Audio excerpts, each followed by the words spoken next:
morning, everyone! Good morning! Kamusta kayong lahat? Wait, bakit pag ako nag-good morning, walang nag-respond? Pero nung si Atom, Hi, Atom! Hindi mo alam, mga taga-barangay ko to eh. Mga hakot ko to eh. Magandang umaga sa inyong lahat. And thank you so much for joining us this morning. I see in the audience a nice, varied group of individuals. We have young people, old people, okay, wiser people, and I heard that you come from different schools and from different backgrounds.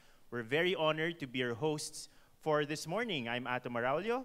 I'm a journalist, and I will be your host. This is my second time in the Social Good Summit. Yes, and I'm Natasha Gutierrez. I am the Rappler Regional Southeast Asia correspondent, and this is the second year we're hosting this together. That's right. So are you guys excited for everything that's in store for today?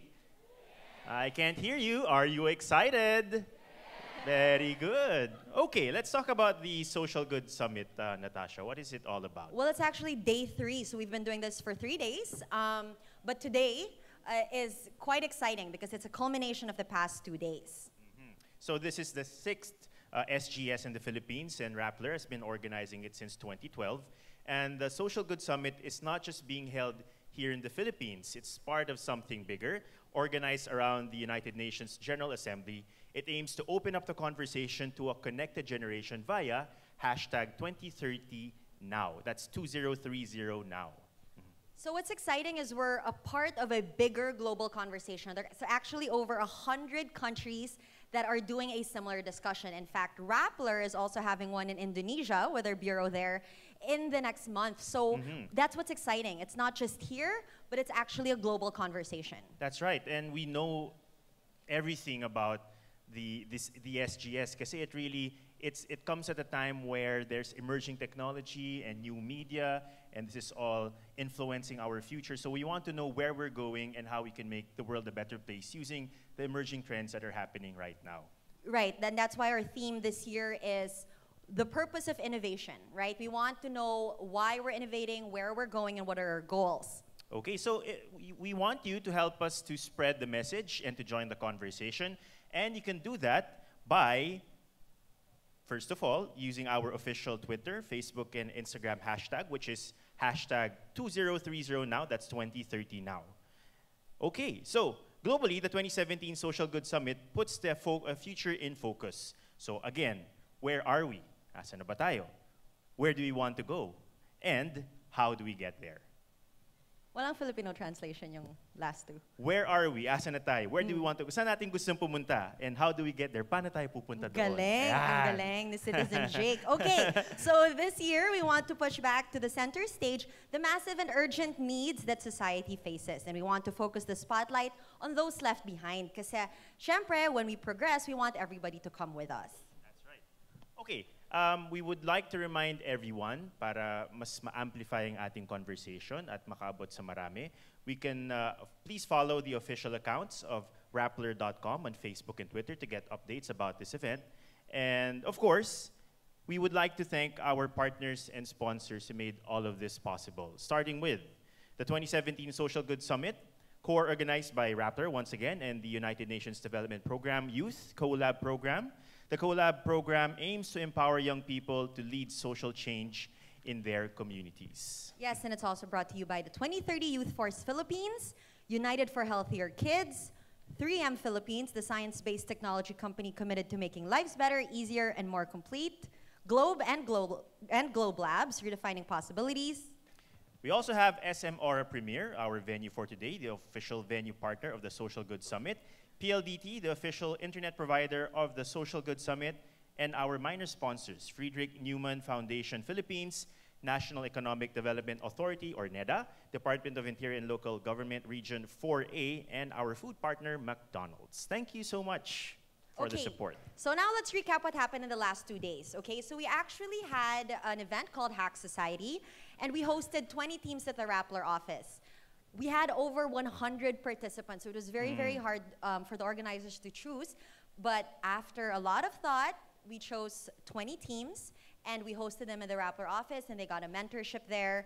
And their topics were super interesting, Atom. It was how to solve key problems in various sectors, including media and democracy, peace, governance, and local development, environment and climate change, which I know you're passionate about, and then public health and well-being. So it was so exciting to see these young people come up with solutions to these worldwide problems. That's right. So they were challenged to come up with new ways of solving, problems that have been plaguing our society for years and decades, and of course using new technology for that purpose. All the solutions are supposed to address the Leave No One Behind agenda. Again, that's Leave No One Behind agenda.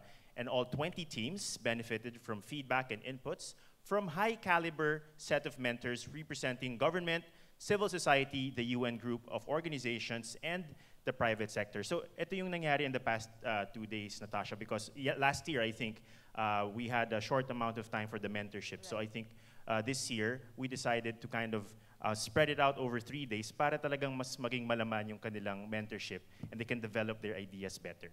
And I was actually here for a little bit of yesterday, and it was so inspiring to hear the teams pitch their ideas. So all 20 teams yesterday pitched their ideas, and we picked a winner, one winner each, from the 4 hack topics. And this afternoon, actually, the 4 winners will be pitching their ideas before all of you guys at the SGS plenary. Right. And it'll be exciting to hear what they have to say. So they're already winners, actually. Are they in the audience right now?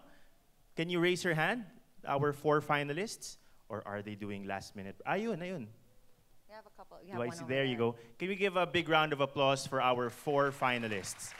They have really exciting ideas, which we are excited to share with you later on in the program. Actually, everybody who joined, all 20 teams, all the 100 who participated, thank you very, very much. And we're excited to just see where this goes from here.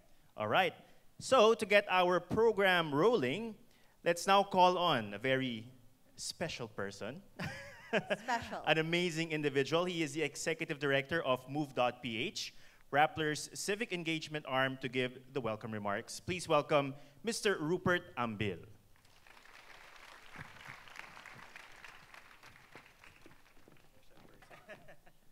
Magandang umaga po. Special person. Si Atom po, when I was back in ABS-CBN, assistant po niya ako when we go out in the field and he does stories. Maraming salamat po sa mga maagang pumunta. You saw our Inspire Courage series. We rolled videos, right? Ano pong favorite nyo doon? Sa mga 8 o'clock po, 7:30, may mga tao na po dito. Ano pong paborito nyo? Ano po? Yung teacher, the 18-year-old teacher. Well, we try to do stories that inspire people to not just share it on social media, promote it on the internet, but think of ways to innovate on how to help the champions in our community. Ito pong umaga na to, itong segment ng Social Good Summit ay para po sa mga partners namin. Para sa mga champions po ng komunidad na tumutulong po sa mga tao. Kami naman po, we try our best to go beyond the usual questions, who, what, where, when, why. Yung mga tanong po na isang journalist. Ang pinaka-importante po sa amin na tanong, na gusto namin tanongin, when we go out, we do stories like this, is so what? Bakit po? So what kung ito yung ginagawa natin? We go beyond the normal storytelling. We want people to react to the stories, to cry. Alam niyo nga po, matagal-tagal na po akong nasa industriya, pero hindi po kasing tagal ng mentor namin, si Miss Maria. Kaya po ako kinakabahan kasi pinapanood niya ako mag-present. Siguro yung stint ko sa Raptor, mas maraming best po ako umiyak kaysa sa buong buhay ko ng pagiging tao. Dahil po sa mga champions namin sa community. And we hope you can find time to read about it. It's on Raptor. It's an Inspire Courage series that we've been doing since 2016. May sumenyas na po sa akin last 3 minutes kasi ano po 1 hour usually ang mga presentation ko. Si Yusek Joy Concepcion is waiting for me. So I have to tighten my presentation. Anyway, we'd like to introduce you to one of the bravest millennial that I've met, si Tuesday Sikad-Sikad. Panoorin po natin ang kwento niya. Umpisahan po natin tong umaga na to sa kwento ni Tuesday.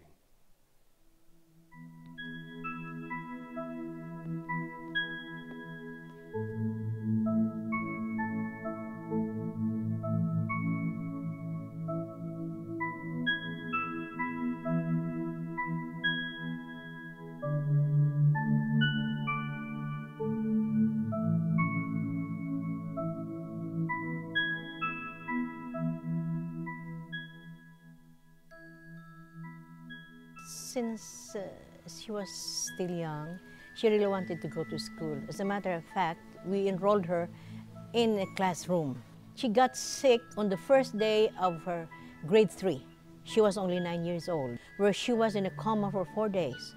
Fortunately, she regained consciousness, but when she regained consciousness, that's what happened to her. She cannot talk, she cannot walk well. Unfortunately, maybe she was disappointed because she cannot recite, she cannot talk. So she did not pursue. She's a child who really wants to learn. In fact, when she dropped from her classroom, she continued learning from the computer. At first, in high school, there were some hindrances because they told her she was supposed to attend classes, should be physically present in the classroom. But I think she was just allowed to attend 2 or 3 times in a week. And then, fortunately, she passed. I think she passed in flying colors, and now she is on her college level now.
Ganda po ng kwento ni Tuesday. The internet is my teacher.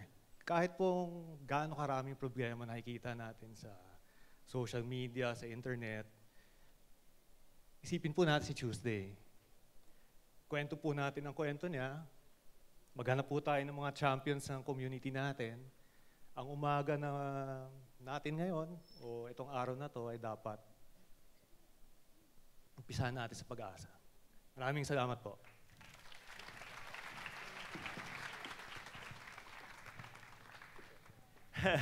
Thank you so much to our very special, extraordinary, I should say, Executive Director of Move.ph, Rupert. Okay, now let's move on to our keynote speech this morning. We have also somebody very special to give us our opening remarks. All right, in 2005, he held the same post under the administration of the then President Gloria Macapagal Arroyo, which is the Presidential Advisor for Entrepreneurship. He is the Chief Executive Officer and President of Food and Beverage Company RFM Corporation. Please welcome Secretary Joey Concepcion.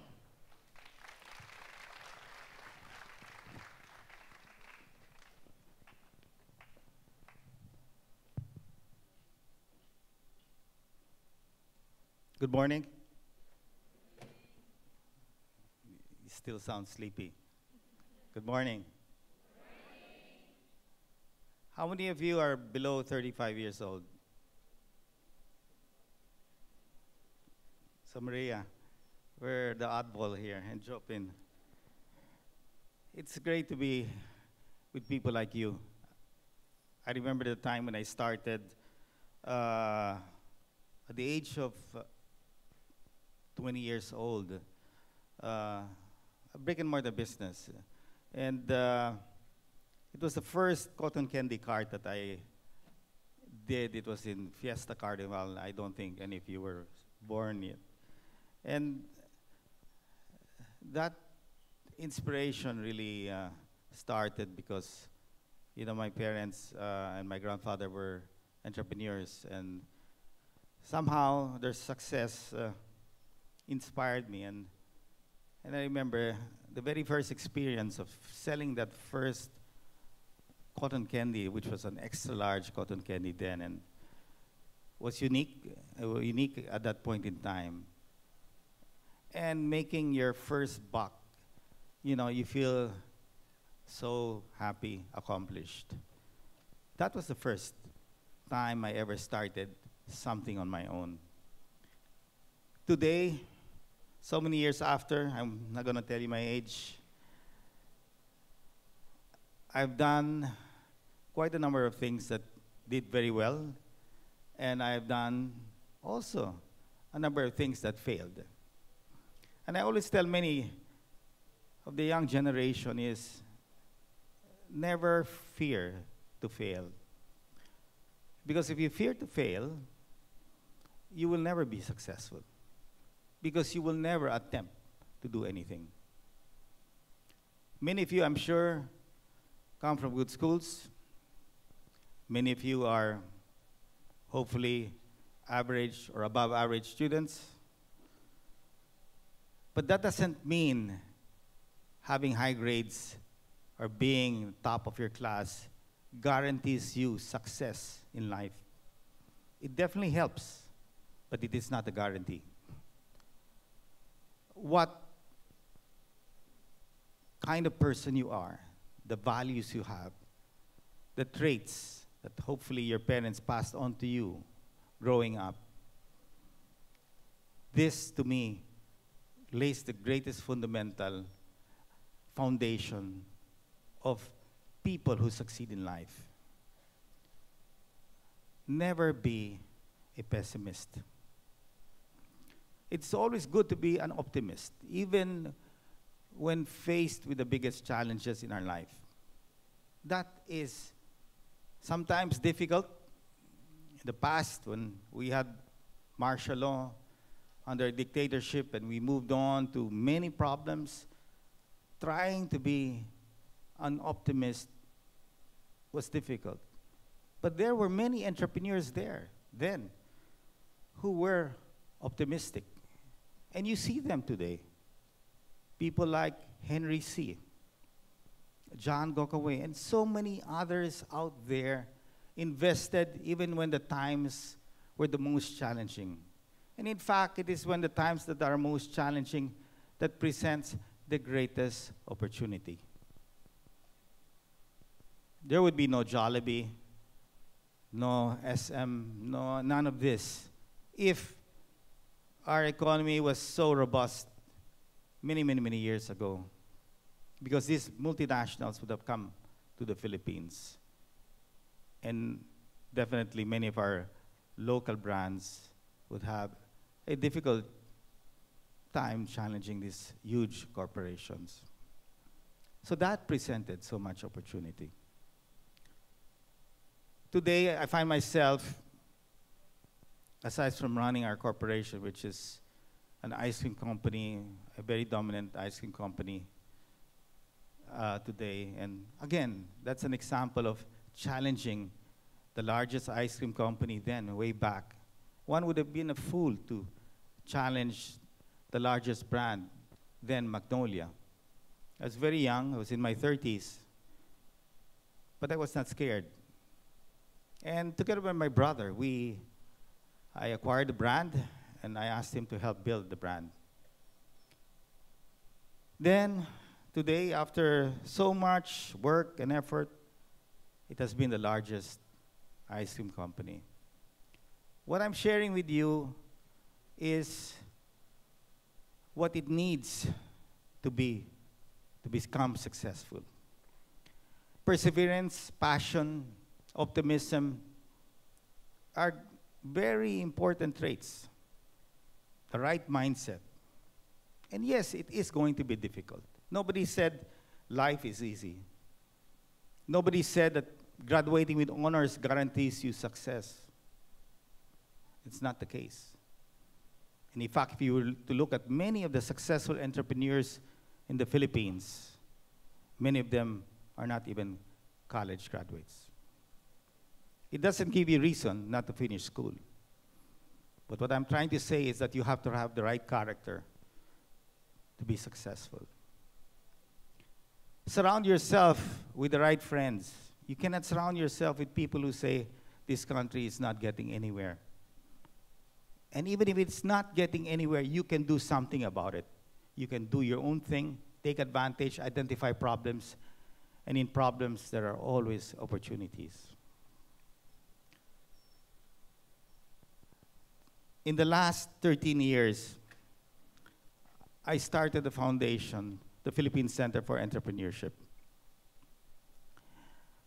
We have been basically helping many of our small entrepreneurs, our micro, small, and basically medium enterprises.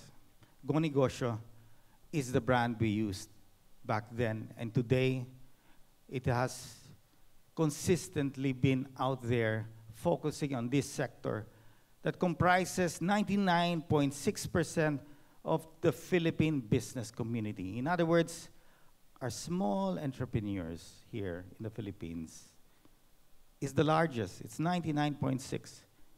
People of the large companies like ourselves comprise only 0.4% of the entire business community if you were to include these micro entrepreneurs. And we should, because I started as a micro entrepreneur when I started my cotton candy shop many years back. Everybody starts small. It's hard to find somebody who automatically becomes big overnight. We basically still live in what I call a brick and mortar environment. In other words, I will explain later on what is the future. But today, the brick and mortar is the brands that you see in the supermarkets, the shopping centers, the Jollibees, and all of that. That is the current business enterprises existing in the Philippines today. Many of them are in the sari-sari stores, retails, palenques, dress shops, and all these retail stores, restaurants that you see. That is what it is today. But there is a new opportunity for many of you.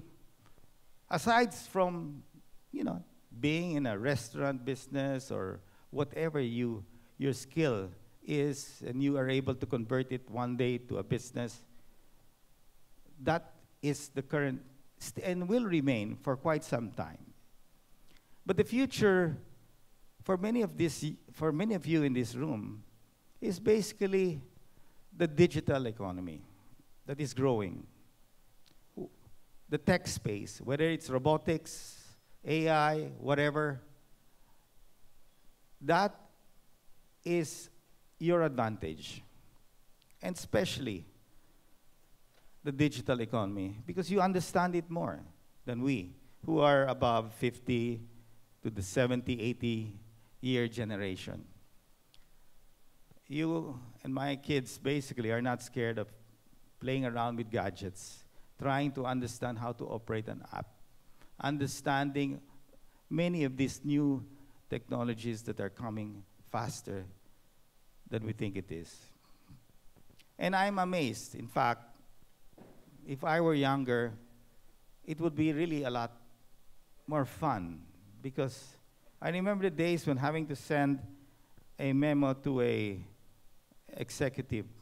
You have to type it, and you have to look for a messenger, and he would hand carry that to your executives and walk from office to office. Gone are those days. We use Viber, WhatsApp, SMS. So technology has really changed and increased the speed of doing business, creating ideas. And that is your advantage. In the brick and mortar business, for example, if you are to start a new brand today and bring it to the supermarket, the challenge for many of our micro and small entrepreneurs are extremely high because of the barriers to entry, the cost of distribution, advertising a product is extremely, extremely expensive. And not many can succeed. There are some who have succeeded. People like CDO, McKinney, these local brands are able to penetrate. But there are millions of micro and small entrepreneurs out there. So my challenge really today as working for this administration is to help many of them. And how? Basically, we are focusing on what we call the 3 M's: mentorship, money, and market. And I'm sure the model here is the same. Mentorship is very powerful. You know that. You're in good schools, you're being mentored by teachers, you're being mentored here by Rappler, and even a mentor that's assigned to you. I was mentored by my parents, my father specifically, and over time, different mentors came along my way. And even until to this very day, I always look for a mentor to guide me. Some of them we have to pay to guide us. So mentorship is a very powerful tool.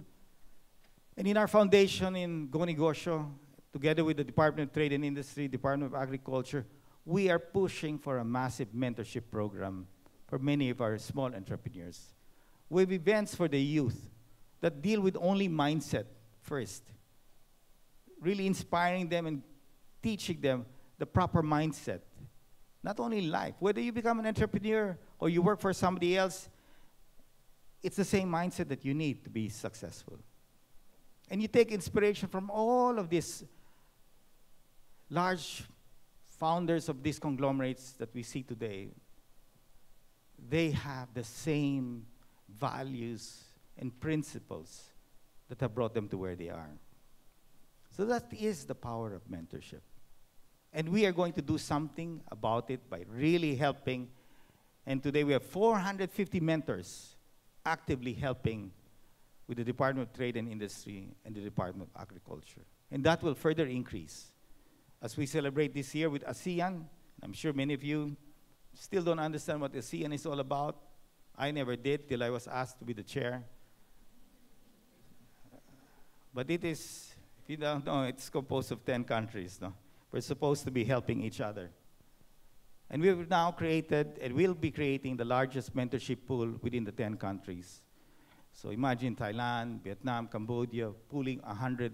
So we'll have 2,000 mentors. So when we need speakers to mentor people like you, we can call on them to come and help and guide and mentor. That's the power of mentorship. And believe me, you will always need a mentor. You have to seek advice. If you have a business idea, you have to seek advice. Don't think you know all. Always test your ideas. That's important. The next area is money. I know when you have your idea, okay, who's going to lend you? Rappler is going to lend you. I heard they're going to fund some of you. Or eventually, if you have a great idea, you definitely will find a funder. In the tech space, it's a different story. You have BCs. But in the brick-and-mortar business, many of our sari-sari stores or our little micro entrepreneurs, especially in agri, they have the biggest challenge. And the biggest challenge really is sourcing collateral to be able to borrow money. Unfortunately, banks require collateral. Unless they get money, how can they move into that idea? How can they start the business? How can they expand their business? How can they grow the business? So we're praying that large banks really develop a conduit to lending our small entrepreneurs. And how is that? Buying maybe rural banks, engaging with microfinance institutions, and many others out there. So that sector, that money problem, as I work with government and the private sector, that is my mission, to really push for what we call inclusive financing. To fintech down the road, as more and more people get into it, hopefully it works, more and more people will be able to borrow money. Things like GCash and kasama ka o PLDT, I don't know if I've got the word right, but these formats of fintech hopefully will enable more money lending with no collateral, just basically on your track record of payment, how bankable you really are. And the last really is the market. Why is the market important? You may have a good mentor, so you have a good business model. You may be funded, but you will not be funded if the banks don't understand what your business model is, because you don't have a market. So identifying your market is critical. Whether you're in the brick and mortar business, let's say you put up a restaurant, understanding your market, whether you're catering to the middle class or the mass-based market, and defining that model is very important. Sometimes, as a small entrepreneur, it's very hard to be part. So what I'm calling today is large enterprises such as us should embrace our micro and small entrepreneurs to be part of our ecosystem. That is very important. It is time that large corporations, that 0.4%, really practice inclusive growth. And yes, it is happening slowly, but it has to happen faster, because this President Duterte, won on the basis of inclusivity. Many people in the past, despite our country being rated as an investment-grade country, the people didn't vote for those of the previous administration, who did well. We became investment-grade. But why? Because many out there, many of the micro and small who had no money to be able to invest in bond stocks, real estate, or really fund their business, did not and were not part of that growing economy. So, inclusive growth is really important. It's not going to be easy, because it will take a lot from the heart of many of these large corporations to embrace it, including myself. I've done this for the last 12 years. I attend events, even on a Saturday. I was telling Maria I was supposed to leave with the family for a vacation, because our 2 weeks of ASEAN was really tiring. But when the slogan of greater good was shared, I said, this is something that I have to speak. You will have the biggest advantage with the growing digital economy, e-commerce space. That is the opportunity that all of you in this room have. You don't have the fear to experiment. The penetration level of smartphones are moving very fast. And more people are so dependent on smartphones. Identifying a problem gives you an opportunity. And yes, you don't need to be in the brick and mortar space. You can develop a business model on the digital space. Create a marketplace for our entrepreneurs. What Uber, Grab has done, it has created so many entrepreneurs owning their own cars. Create an application on a marketplace for services, so that our plumbers, electricians, our house help can be able to access the marketplace and present their service. And they don't need to advertise, because performance gives them better ratings and people hire them. And you know how it works with Uber, Grab, etc. So the opportunities are countless, and all of the 4 finalists here, or the winners, have that great opportunity. And all of you who didn't even win, or who are thinking of that idea, continue to think of that idea. Move around, read, search the internet, and one day you will just find that right time when you can start to move. So I wish all of you the best of luck.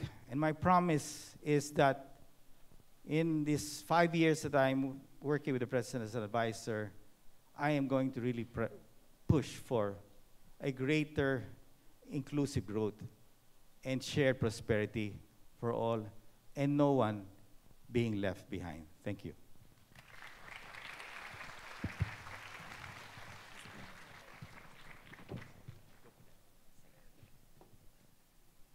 Thank you so much. You know, our theme and what our theme has been at Rappler for the past year or so has been hashtag Inspire Courage. So when you go to move.ph, which is what Rupert was talking about earlier, a lot of their stories are really about regular Filipinos who inspire courage in the way they live, whether it's something very, very small or something as big as a company that they form. So that's really what we've focused on, to find everyday heroes to focus and write their stories at Rappler. And that's actually the theme of this whole event, which is to inspire courage, to inspire others and yourselves to think of ways and how we can improve the world. That's right, and we all encapsulate that with the hashtag 2030 now, 2030 being the target for our Sustainable Development Goals or our global goals. Are you familiar with the 17 goals? Can anyone recite it off the top of their heads?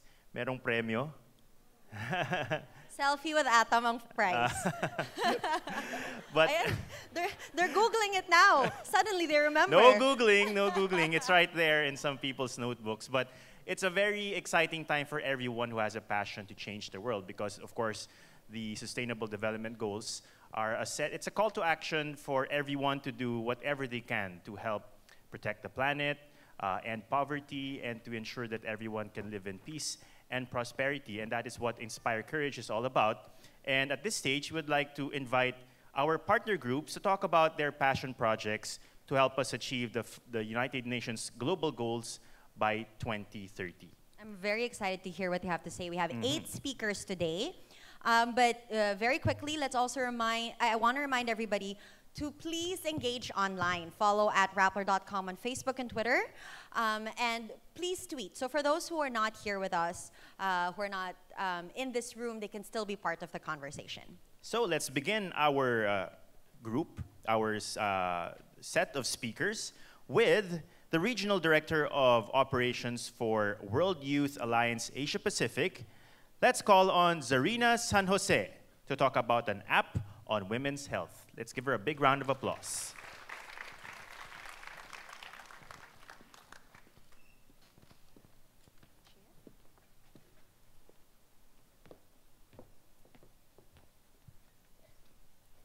Is Zarina here? There she is. Okay, once again, Zarina San Jose. Hi, good morning, everyone. I have a quick favor to ask. All the ladies in the room, pwede bang tumayo kayo? Lahat ng mga babae. Wow, ang dami.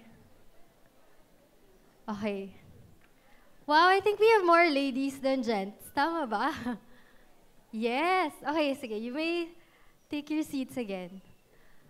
All right. So, I'm sure you all experience this every month. We get cramps. Some have migraines. Some have sudden mood swings. And so during our monthly cycle, most of us experience one or more of these symptoms. Tama? And they can be very crippling, right? Yung iba hindi nakakapasok sa school or sa work. The others have to really stay at home, take a lot of meds. And more often than not, these symptoms are actually dismissed as something that's normal. Diba? Oh, that happens every month. It's part of being a woman. But actually, even though these are pretty common, they're not always signs that you are very healthy. Okay? So here this morning, I'm here to talk about what a program or a new organization that we call FEM, or Fertility Education and Medical Management. FEM is a women's health program. The main idea, or the main idea behind FEM is to help us, to help women understand our bodies in relation to our monthly cycles. Okay? So, who here uses apps to track their cycles? Ayan. So we do the same with FEM, except the science behind FEM is based on healthy biomarkers. So meaning, what does a healthy cycle look like? And if it isn't a healthy cycle, then what can you do?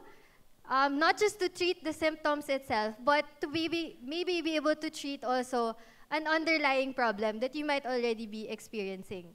So FEM right now, to those of you who were outside a while ago who dropped by our booth, there's an app that helps us track and that gives you certain data on what a healthy cycle should look like as well.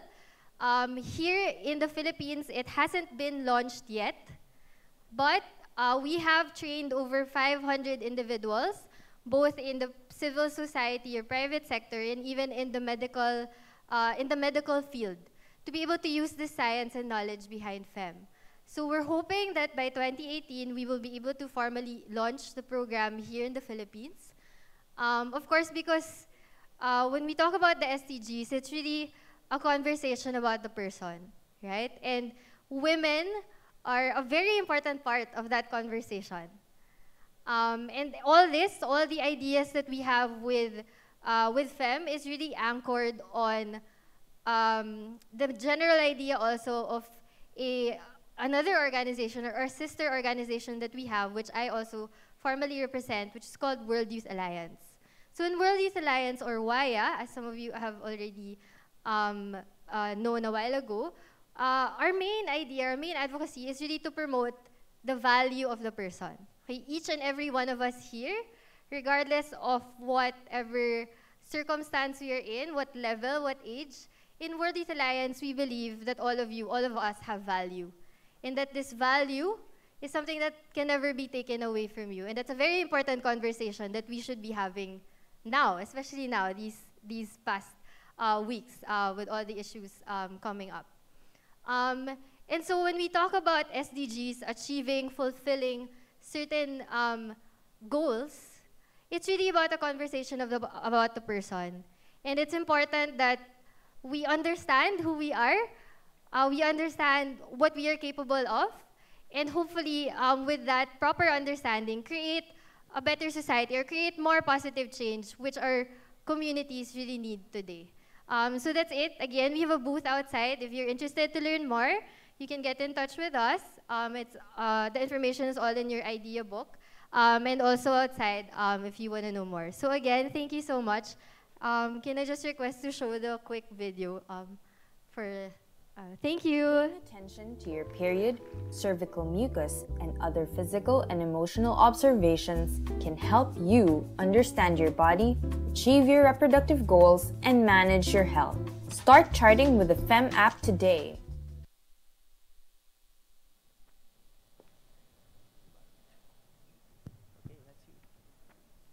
Thank you so much, Zarina. I think it's important to be able to talk about this openly. In fact, I'll look to download this app later, as I hope a lot of you guys will. Our next speaker is also talking about health, but this time about HIV awareness. Paul Junio is the head of communications of Love Yourself, Inc., a community-based organization that promotes HIV awareness among the youth. Let's welcome him on stage.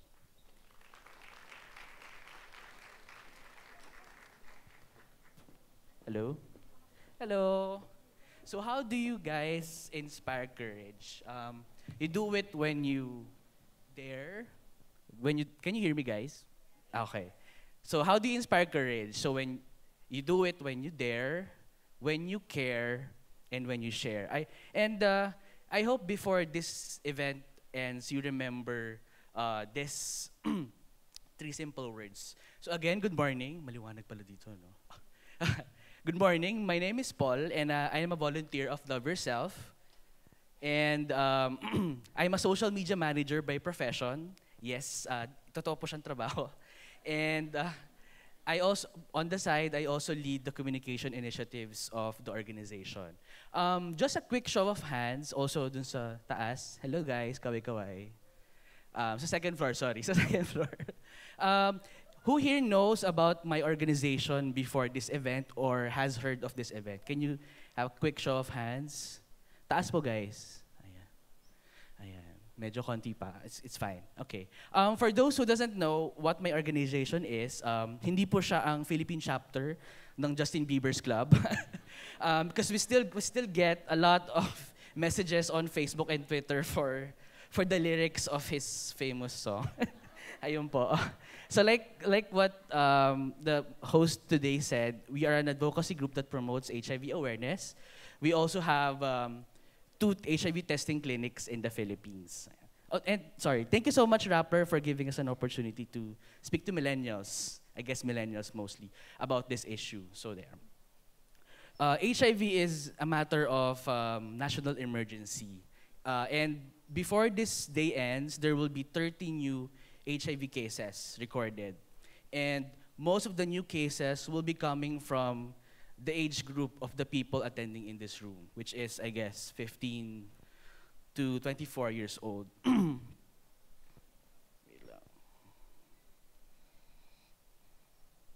And a little over 6 years ago, Love Yourself was founded by 6 men.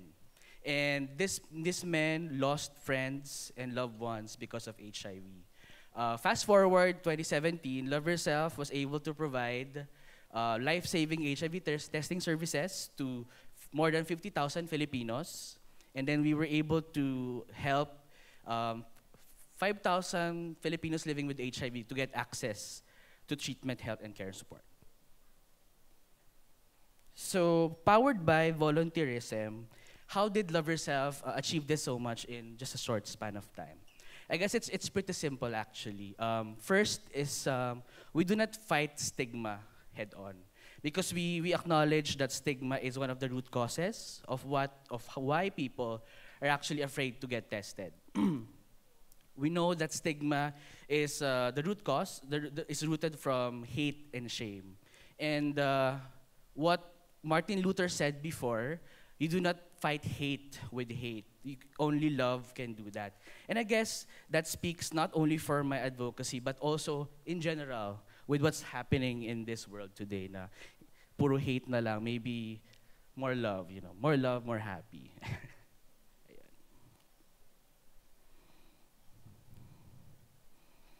So at Love Yourself po, we have a culture that emphasizes a positive approach on HIV awareness. So we promote love, belonging, and being sex positive. And I think this is one of the reasons why people are gravitating towards us to get tested, and it become easier for us to recruit new volunteers. Volunteers like me, actually. I'm a product of those values that was instilled by the founders. Just to share, 3 years ago, I was actually lost at work. And I was lost, and I needed to find purpose. And then I saw one of Love Yourself's events. It's called Dating Dudes. And it's actually a running joke inside the organization. Dapat hindi siya Dating Dudes. Dapat Dating Dudes. And I think you guys know why. So ayun po. So for those who can't figure out, later I'll explain. Ayun po. So basically that's what Love Yourself does. It creates safe spaces for everyone where they can be free to express themselves and to nurture a strong sense of self-growth. So yun po. Maybe just to end, like what I said earlier, dare, care, share. You dare to fight stigma. Stigma in a sense that not fight it head on, but with love and positive values. Care in a sense na you create a sense of safe space, not just for yourself, but for your community. And lastly, share. Share this good news so we can create ripples of positive change. Ayun po. And if you have any questions or if you're interested to volunteer for my organization, you can go to our website, loveyourself.ph, or you can talk to me after this event. Thank you. Good morning po. Maraming salamat, Paul. Our next topic is about achieving road safety in the Philippines, and our speaker is from the Highway Patrol Group. He was awarded Global Road Safety Leadership Fellowship from the Johns Hopkins University. Palakpakan po natin si Police Superintendent and Attorney Oliver C. Tanseco. Thank you. Thank you. The data don't lie. Figures don't lie. 1.25 million deaths a year globally, or around 50 million injuries worldwide. Road crashes was identified as one of the Sustainable Development Goals of the United Nations. No less than the WHO, the World Health Organization, declared this decade, 2011 to 2020, as the decade for road safety. Anybody in the crowd po, between the ages of 15 to 29, may see a raise of hands po. Well, unfortunately, road safety is one of the leading causes of death for your age group.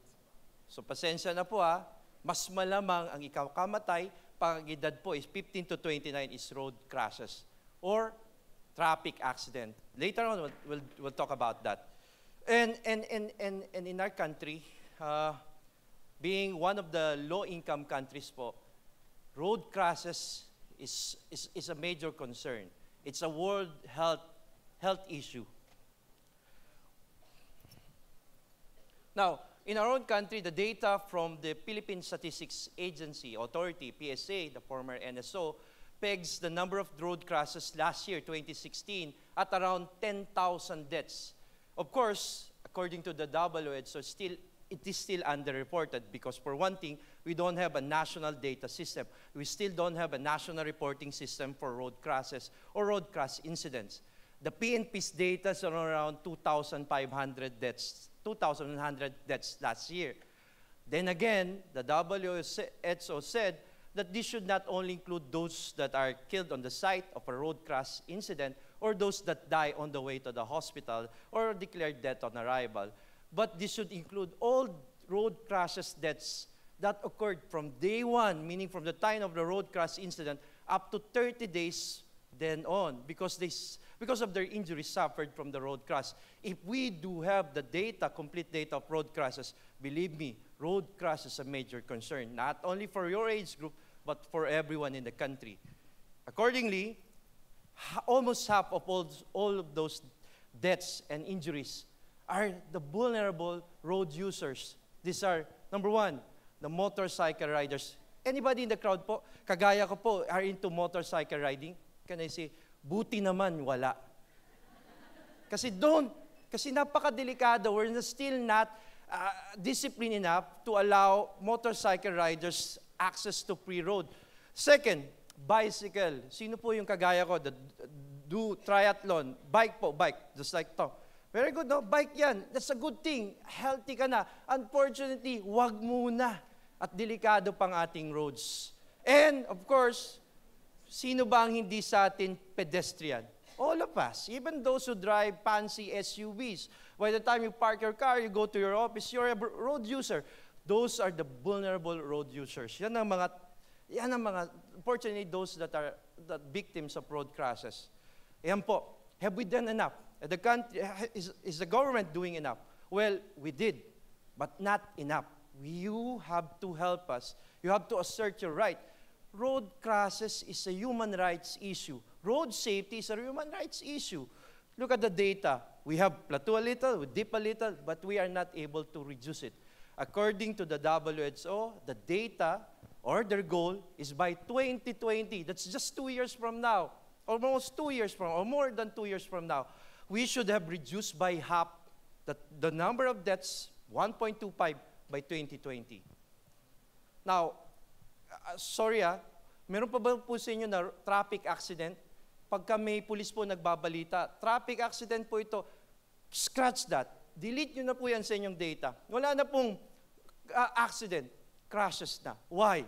Una, pag aksidente kasi, sa usapang legal po, sabi nila unforeseen, unpredictable. Therefore, you cannot stop. So walang intent. Walang intent, therefore, less responsibility. Believe me, if you go to court and then you're charged with reckless imprudence resulting to homicide, alam niyo po ba kung ilang taon ng parusa? Imagine yung batang nasagasaan kasi yung driver hindi nag-ingat. You know how much? Less than 6 years. So, crashes because it's predictable. How do we keep our roads safe? 4 things po. Safe speed. Reducing by our speed, the way your father, your parents, or you drive, by 5%, we reduce by a third all road crashes. Second, safer vehicles.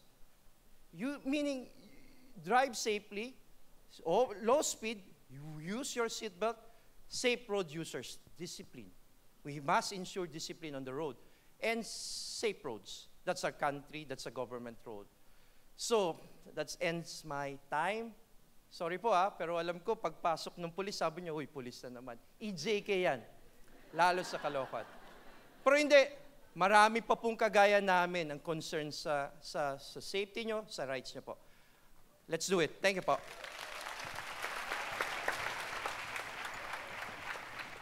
Thank you, sir. That was very inspiring. Kaya kayo, no texting while driving, okay? Kahit mag-check ng Facebook, because that 1 second really, really makes a difference. Okay, so our next speaker, iba namang topic to. This is why farming is important. So, is anyone here a farmer? Wow, I see people waving. You know, farming in recent years has become very hip, no? So let's call on Ryan Bestre, who is a campaigner of the hashtag I Am Hampas Lupa Ecological Agriculture Movement. Very creative.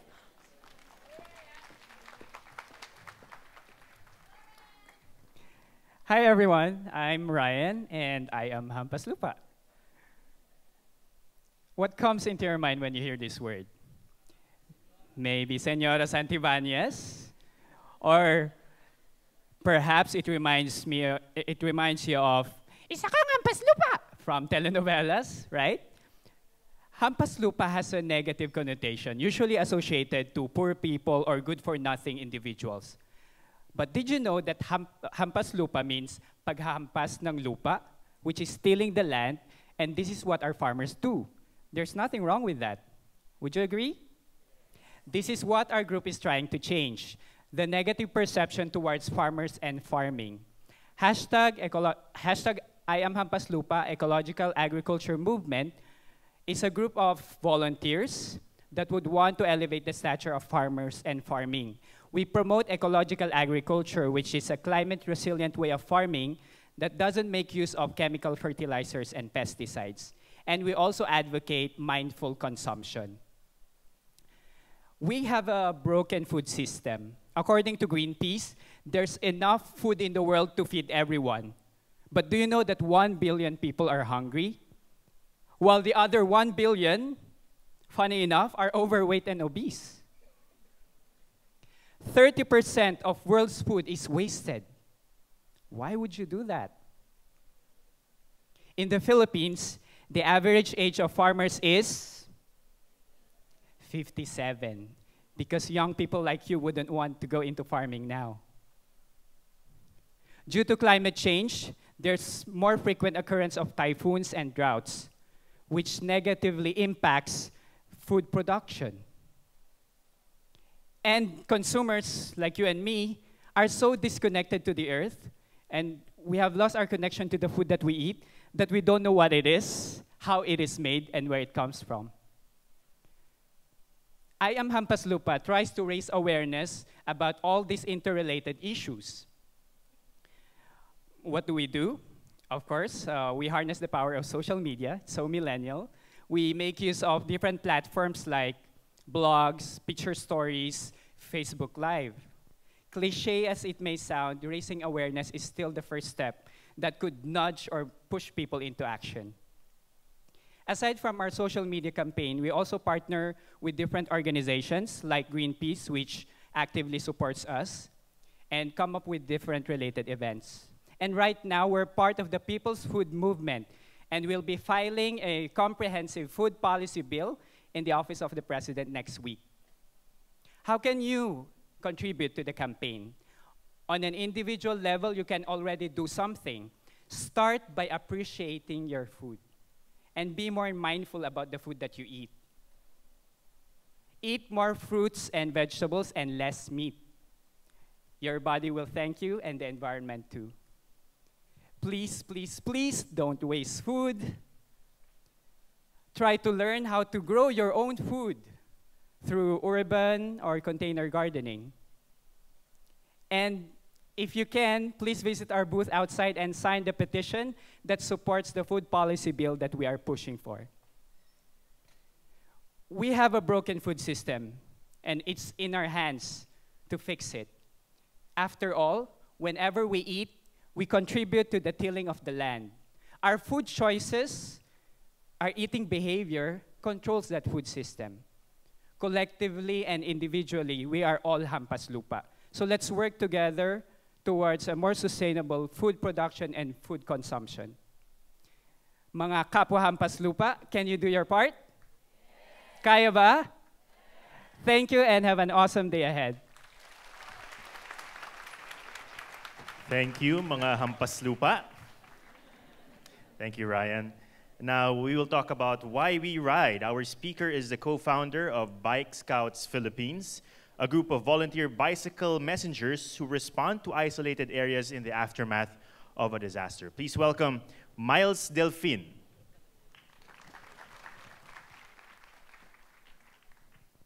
Good morning, everyone. Wow, it's bright up here. First of all, I'd like to ask for a favor.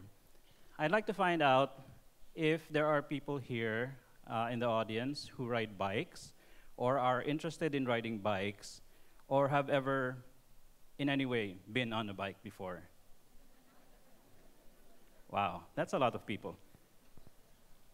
I'd like to say thank you to all of you for riding bicycles, because you are actually the reason why there is a Bicycle Scouts project, why there's Bike Scouts Philippines. Bike Scouts Philippines is a project where we serve as volunteer bicycle messengers in places that are severely affected by natural disasters. We started working in 2013 during the Typhoon Yolanda response. We deployed to Tacloban and Samar, where we helped people get in touch with their loved ones.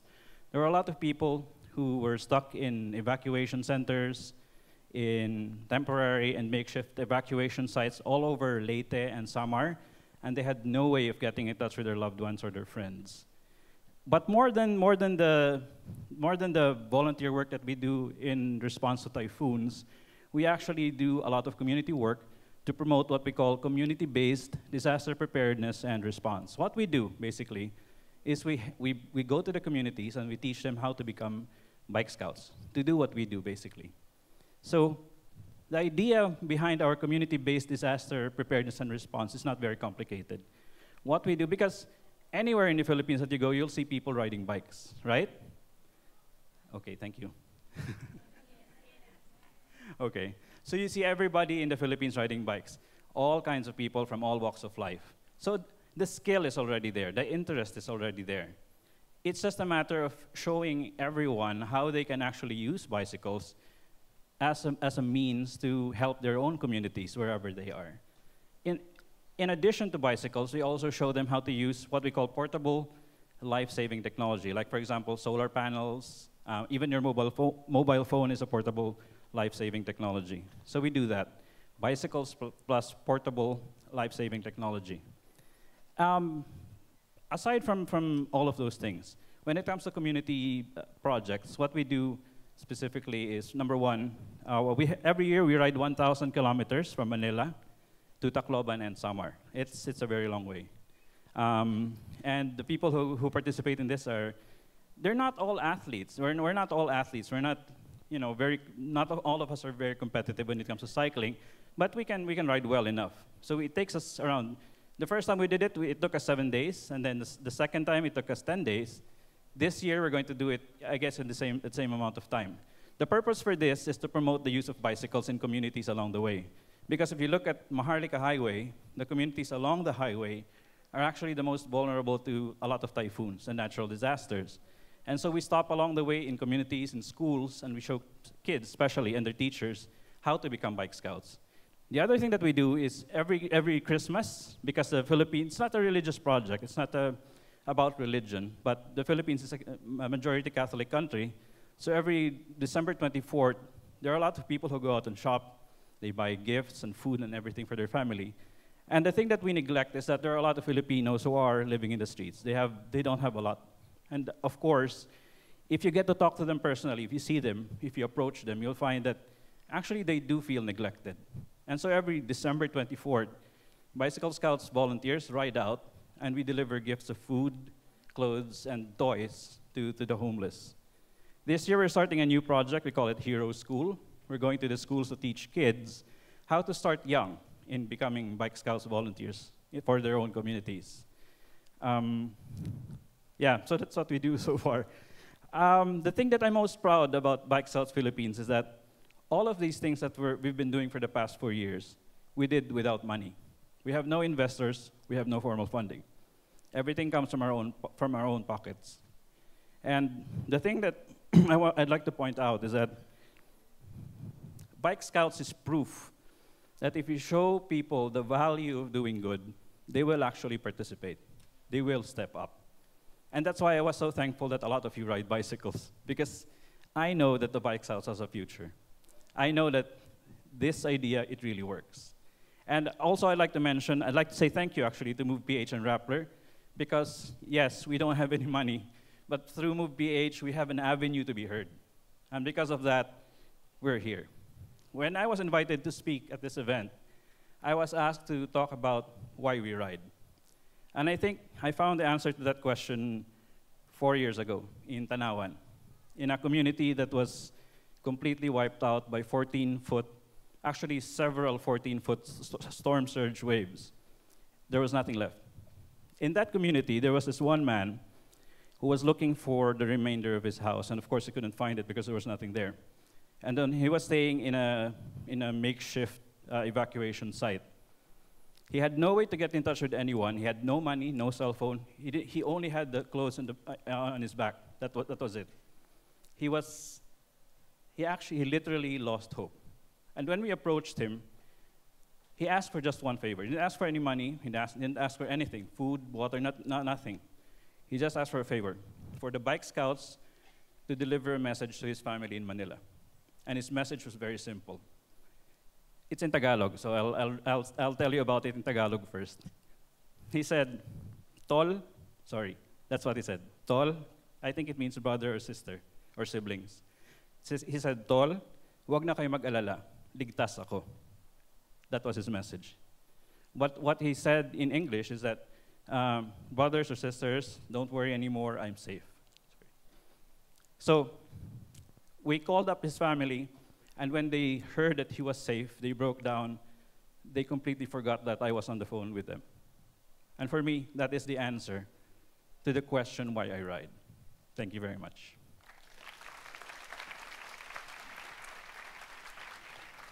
Thank you, Miles. Okay, we're moving through fast, but I hope you guys are getting inspired by all of these projects. Our next speaker is Micaela Agoncillo, who is an operations consultant of Generation Hope. She's going to talk about education and bottled water. Let's welcome her on stage, please. Okay. Hello. Just to clarify, I'm from the marketing team, but I was a consultant back then. Okay.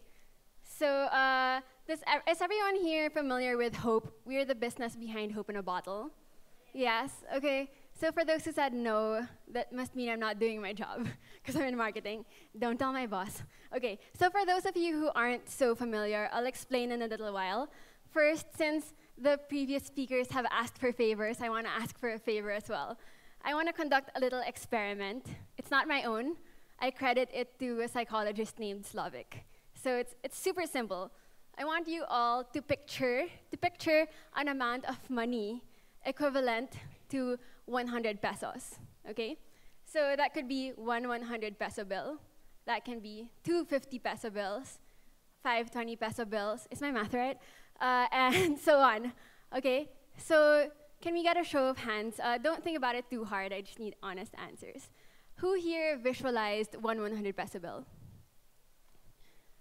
Okay, so overwhelmingly, a number of you chose one 100 peso bill, right? And hang on. And why is that? That's because a single object is so much easier to visualize and to connect to. Similarly, a single person is easier to connect to, right? So this might help explain why we see a decrease in empathy when we go from one fellow human being in need to two. Right? It's simply harder to attend to 2 people or to 3 people, much less to 1,000 people or 1,000,000 people. So when we are faced with a seemingly insurmountable problem involving hundreds of thousands in need, we are likely to do nothing because we feel like anything that we attempt to do will amount to nothing. So what happens is nothing. So at Hope, we have found a way to innovate with purpose so that nobody gets left behind, so that the millions of students still without classrooms don't get left behind. So for those who don't know, Hope is a local social enterprise, and what we do is we invest 100% of our profits in building public school classrooms around the Philippines. Nationwide, there's still a deficit of 67,000 classrooms in the Philippines. And to date, since we were founded in 2012, we have built 37 classrooms, and we're completing 20 more this year. So if you consider those numbers, it's not hard to see why at Hope, I ask myself every day, am I really doing anything that's making a real difference? I mean, 67,000 classrooms, and we've only built 37. And the answer is yes. Because imagine, we've engaged 10 million nameless, faceless individuals who at one point in their lives chose to buy Hope in a bottle. And it's because they voted with their peso about what matters to them most that we were even able to build classrooms for the students. So the next time you think your small actions don't count for much, think again. Change is what happens when 1 million people rally behind the same cause. And as Filipinos, we should know that all too well. It's people power, right? So just to give a background about Hope today, we are in the midst of transforming our brand into just a bottled water brand, into a movement that, fueled by the power of co-branding and collaboration, makes it easier for Filipinos to give back. So we want to leverage on the creative forces, on compassionate and conscientious individuals like you, as well as companies both big and small, so that we can contribute more profits from Hope-branded products, or even from your businesses, to building many more classrooms in the Philippines. And that's what we like to call business for good. On that note, I'd like to end my message with a video that launches our newest partnership with Vita Coco. Are you also familiar with them? Vita Coco. They're our first major co-brand. And this partnership is a special one to us because it's the marriage of our classroom building advocacy to their mission to build, to their mission to lift 1 million farmers out of poverty. So we're excited about the huge impact we can make in empowering the futures of generations to come. So really quickly, I'll show you this minute-long video.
Thank you.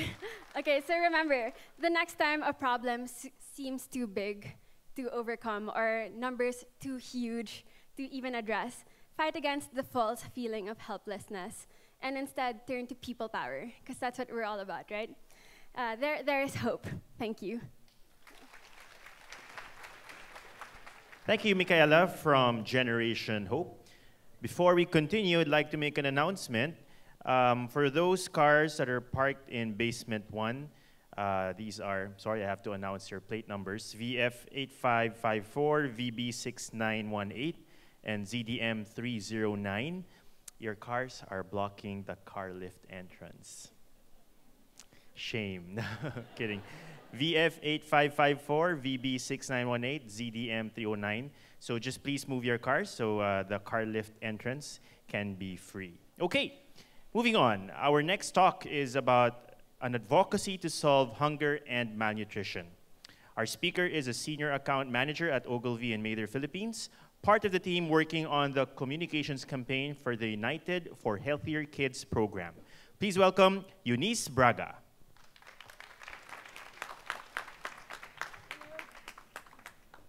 Hello, good morning, everyone. I hope my voice reaches the folks over at the second floor. So I wanted to start off with a brief story. About 2 to 3 years ago, I was actually having a conversation with my boss about where the future of my career was going. And I don't really remember the specifics anymore, but I do remember making one specific request. And that was to say to her, I want to handle a food account. And well, I'm not the only Filipino, I think, who has a love affair with food. Like most Filipinos, we do have relatives, friends, colleagues, acquaintances who love to cook and who love to feed. If you'll check the image on this screen, this is just a snapshot of all of the photos on Instagram that are hashtagged food porn that are coming from the Philippines. So you know that we are a people that really has a love affair with food, and it has a unique place in our lives. And I think that food is an inextricable part of our history, our culture, and our social life. There is food at every fiesta, at every life event, and for those of you working or even in school, you do know that to get people to attend in a meeting, there has to be food. I always tell colleagues who are visiting Manila for the first time that the way we actually say how are you is through food. True, there is the phrase, kumusta ka na? But really, I find that when we really want to ask someone about their well-being, we say, kumain ka na ba? Have you eaten? It is our way of welcoming people, of forming bonds, and of sharing stories. So going back to that talk with my boss, it was always something that was at the back of my mind. And for me, it was always just a matter of timing. And the thing is, the funny thing about wishes is that they do come true, that's one. And the second part is, sometimes they come in the form of opportunities. Over a year ago, a colleague of mine approached us and said, we're working on a project that focuses on malnutrition. I think there's a space for you to help us. That was the start of me working with United for Healthier Kids. So I just want to take a brief step back and think about where we are now, where we are at today. We are in a very unique place. The Philippines is one of the fastest growing economies in Southeast Asia, and we are one of the youngest populations.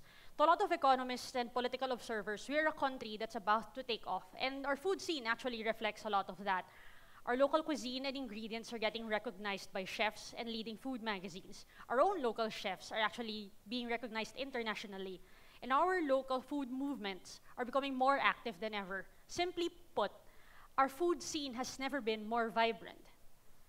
And I think there is a rather cruel irony in a fast-growing country with a vibrant food scene and wonderful regional cuisines struggling to feed future generations. But I think that that is not where our story ends. The role that food plays and will play in our present and future as a nation goes deeper than that.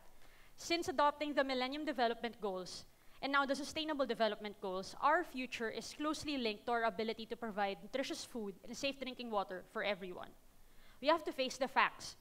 The Food and Nutrition Research Institute actually estimates that there are about 7 million malnourished school children. That's just school children, so kids aged 4 to 12 years old. Malnutrition impacts their growth and development, their school attendance and performance, their health, and even their future productivity. How can our country live up to its vision of a secure, more prosperous nation if the future generation of entrepreneurs, innovators, leaders, athletes, and artists do not get the nutrition that they need? This is the driving force behind United for Healthier Kids. It's an advocacy program that was actually launched by Nestle back in 2014.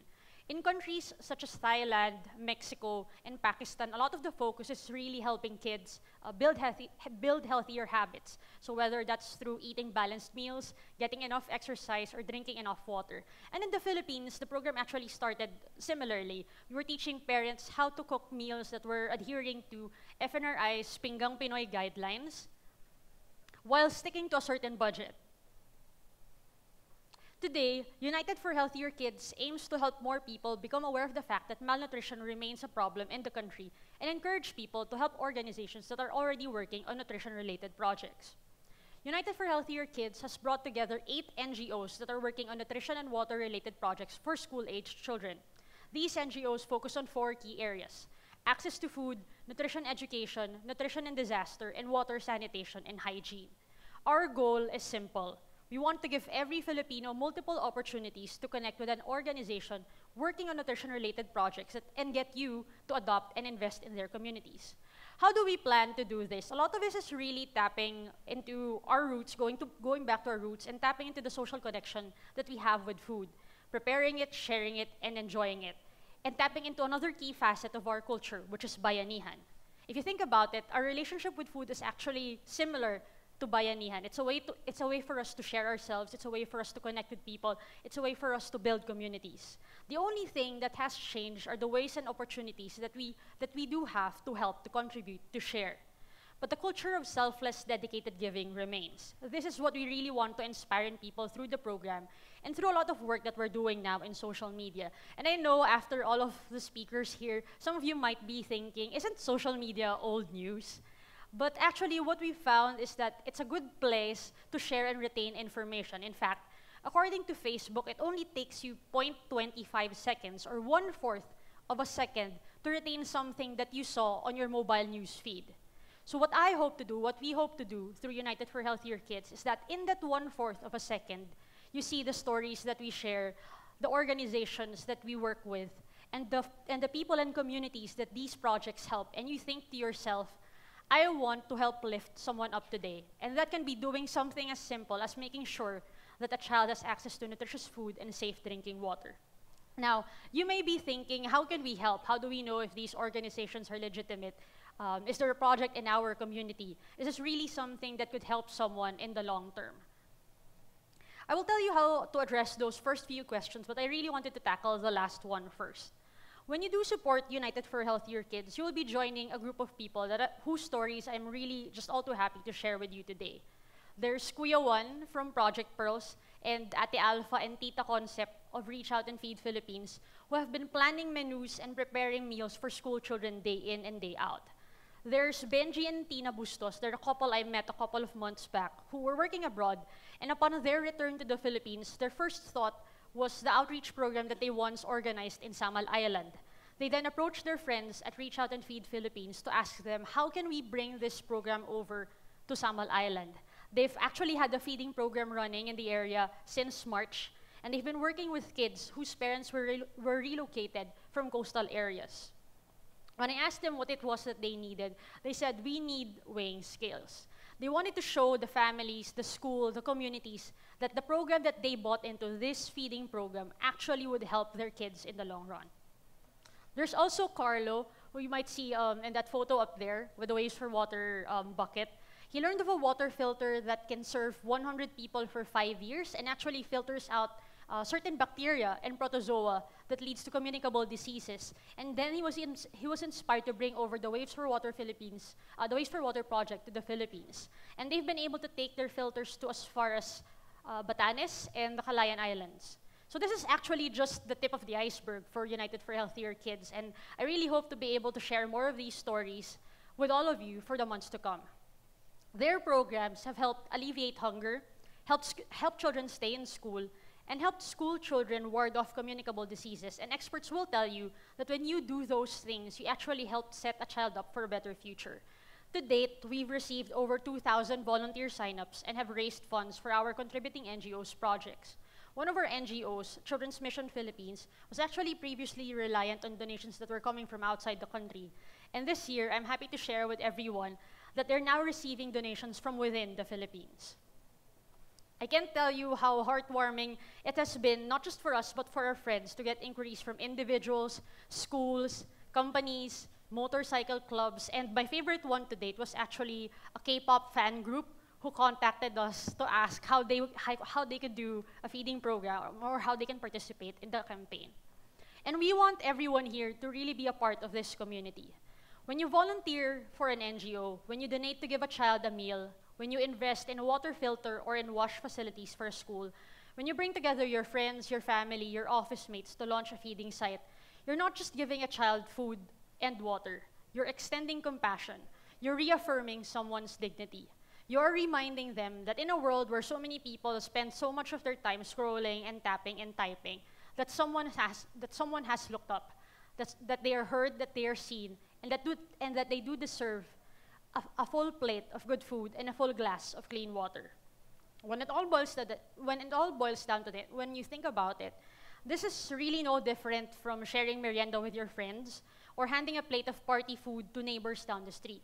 At the end of the day, we are all neighbors, and this is how we can help each other. This is how we can take care of each other. So I've been told there are about 1,000 people in this crowd, so I really wanted to end this session with a small challenge. If the previous speakers asked you for a small favor, I'll end this speech by asking you for a small favor as well. Let this be the beginning of a conversation. Outside, there are 8 stations dedicated to the 8 NGOs under the United for Healthier Kids Coalition. Online, we're on Facebook at United for Healthier Kids PH, and we also have a website, u4hk.ph. I want you to just commit to either one of 3 things.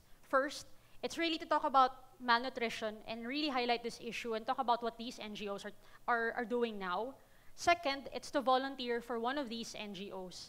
And third, it's to donate to either one of these NGOs. It's just one thing. I don't want you to think about the magnitude of the action right now. I want you to think about regularity.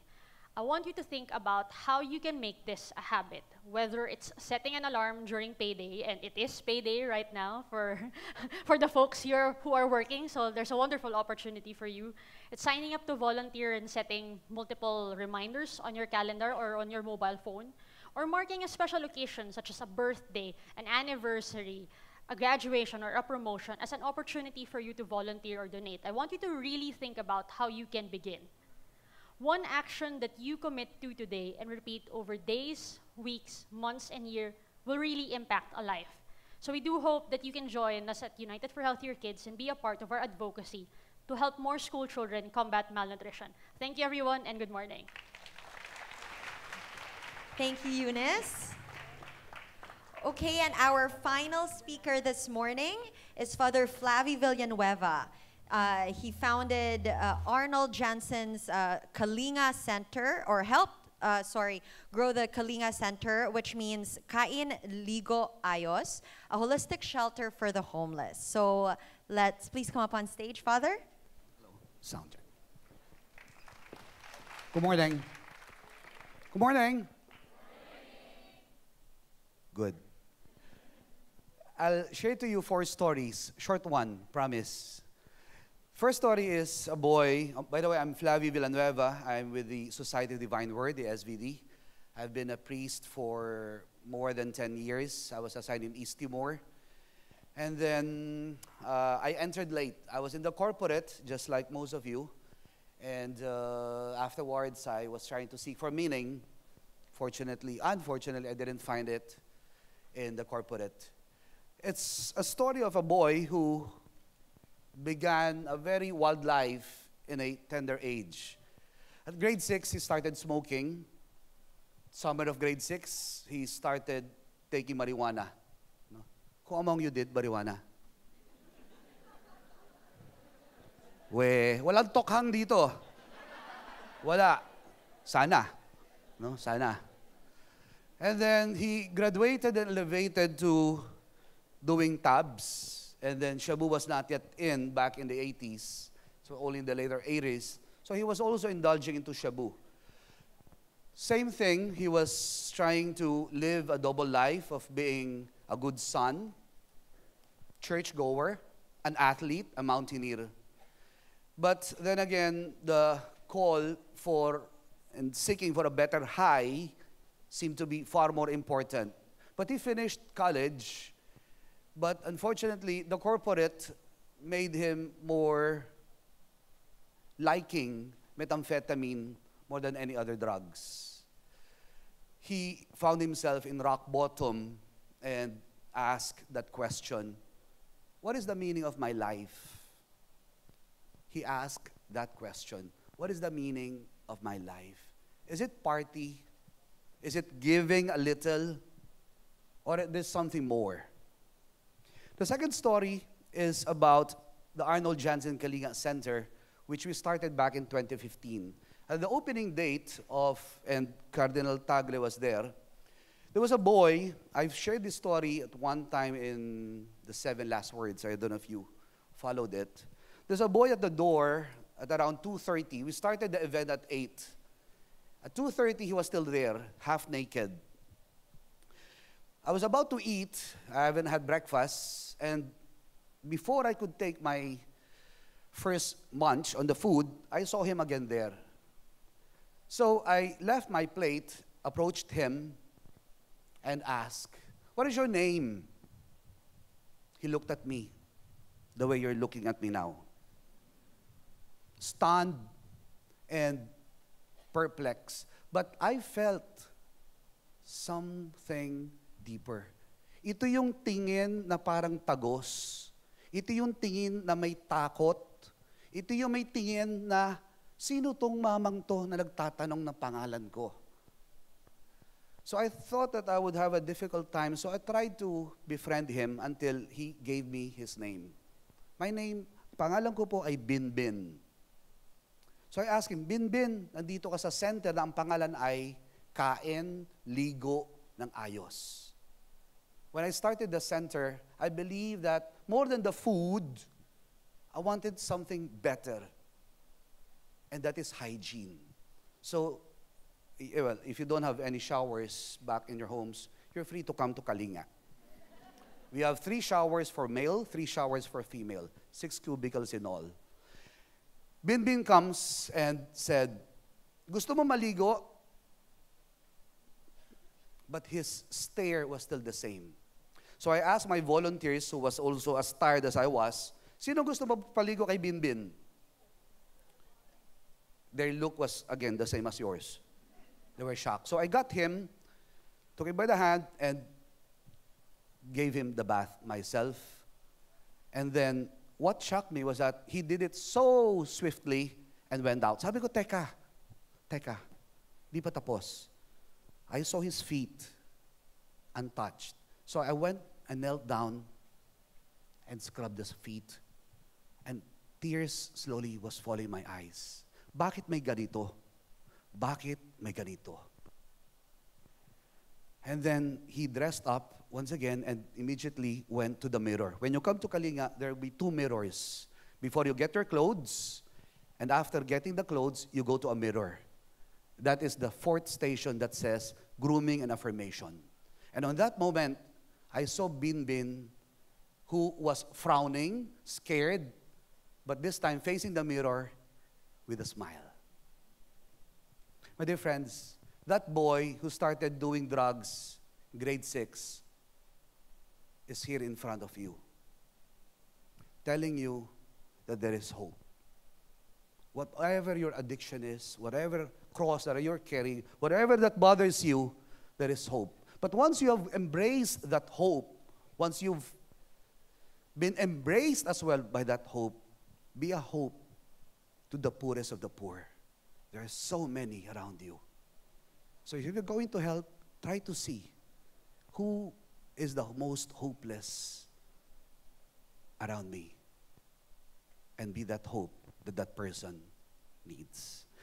When the time comes when your country would need you because it has been conquered by tyranny, it's being tested, the democracy is being tested, I hope that you would also be that hope. Your country needs you. God bless you all. Thank you, Father. What an you. inspiring note to end the morning. Are you all inspired? Mhm. Actually, that was a very solid yes. Yung mga tanong ni Father, very incriminating eh. Buti na lang, di kayo sumagot. All right. Okay, we are almost through with our morning session, but before we let you go to have your lunch, we just like to make a few announcements. First of all of our participants are encouraged to go to the lobby of the Samsung Hall. This is the Samsung Hall for the 2030 Challenge at the Exchange. There are 22 booths at the Exchange. Each has been designed to be a learning area around the 4 key issues that we will be explaining more later. Everyone is encouraged to go around the booths and do the challenges. Those who finish the challenges get goodies and prizes from Rappler and our partners. And who's hungry? Okay, lunch ako rin. deals at the Food on 4. There are exclusive lunch promos for Social Good Summit participants at SM Aura's Food on 4, the mall's food court located at the 4th floor of SM Aura. Okay, so that's 2 escalators down. You can get deals at Pepper Lunch, Sbarro, Teppanyaki, Yakitori 1, Rico Rico, I'm getting hungry, Kraft Salad, or Burger Joint by showing them your ticket to the event. Tama-tama, that makes us hungry. Now, we'd like to remind everybody to please be back at the main hall by 12:30 p.m. 12:30. So that's an hour or? Less than an hour, Less than an hour. but we want to make sure that we start on time for the afternoon session because we've got lots to cover. So please enjoy your lunch, and we'll see you back here at 12:30. Thank you. Thank you.